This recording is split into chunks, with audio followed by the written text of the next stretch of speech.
5 signs an elderly person may be in their final year, subtle warnings you shouldn't ignore.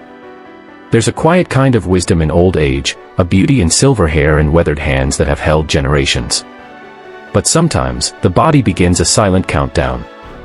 It doesn't scream. It whispers. The final year of life often brings subtle warnings, quiet shifts that speak louder than any diagnosis if we know how to listen. This video is not meant to bring fear.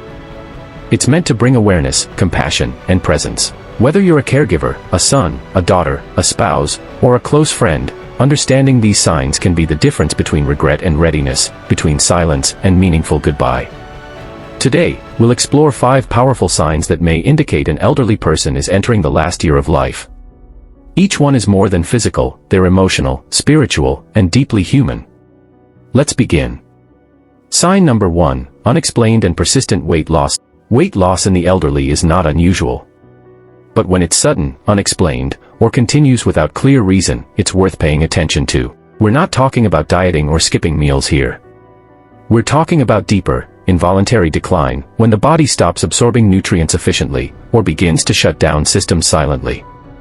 Sometimes, this weight loss happens even when the person is eating normally. It could signal muscle wasting, sarcopenia, due to inactivity. Advanced chronic illness, like congestive heart failure or cancer. Or simply the body preparing to conserve energy for essential functions. The cheeks may hollow. Clothes may hang loose. Bones become more visible, and there's often a noticeable drop in strength or stamina. Care tip: don't just focus on calories. Look at appetite, energy levels, and whether eating feels like a chore. If meals are being skipped or food goes untouched, it's time for a deeper medical checkup.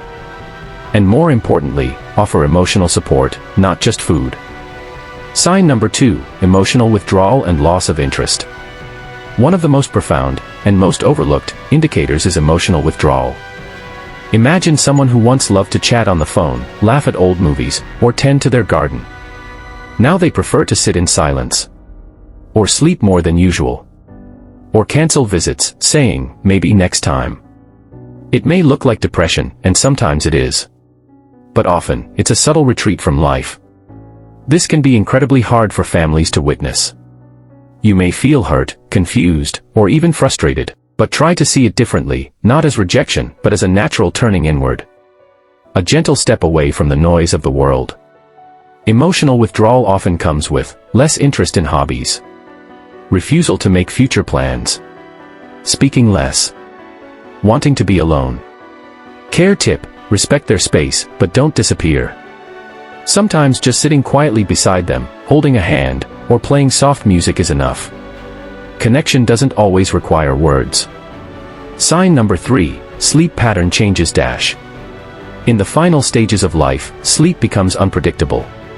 Days and nights blur. You might notice your loved one sleeps for hours during the day but is restless or awake through the night. Or they may sleep excessively, 14, 16, even 20 hours a day, and still feel tired. This isn't laziness. It's biology. The body is slowing down.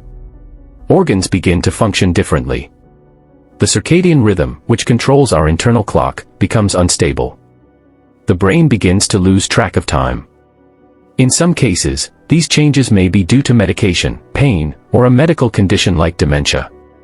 But in many cases, it's a natural shift, like a flower closing gently at dusk. Care tip: instead of trying to fix their sleep, focus on comfort. Dim lights at night. Encourage short, meaningful conversations during waking hours. And create a peaceful, safe sleep environment. It brings more peace than you may realize. Sign number 4, increased medical issues or frailty. As the body ages, frailty becomes more than weakness, it becomes vulnerability. Your loved one might catch colds more easily, struggle to recover from minor infections, or bruise from the gentlest touch. You might also notice frequent hospital visits. Shortness of breath from small tasks. Wounds that take too long to heal. Chronic pain worsening. Or even falls that weren't a problem before. These signs may point to a failing immune system, heart complications, or other major health concerns, but sometimes the doctors won't have a concrete answer. That's because the body is entering a final phase, where it puts less energy into repair, and more into preservation. It's as if it's whispering, "I'm tired now." Care tip: focus on comfort-based care as much as treatment. Ask yourself, are they in pain? Are they eating comfortably? Do they feel safe? This is when palliative care or hospice can provide support for both the elder and the family, emotionally and physically. Sign number 5, life closure behaviors, saying goodbye. There's something sacred about this final sign. You may notice your loved one giving away belongings, sharing old stories more than usual, talking about people who've already passed, or saying things like, "I'm ready. I've lived a full life." Or even, "Don't worry about me." This is not giving up.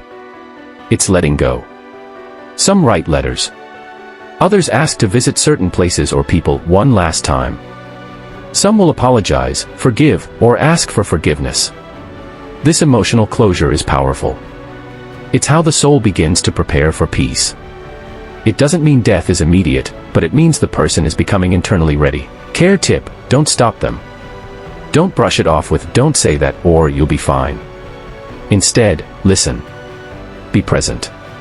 Ask questions. Tell them what they meant to you. Because in these moments, we are gifted something rare, the chance to say goodbye while there's still time.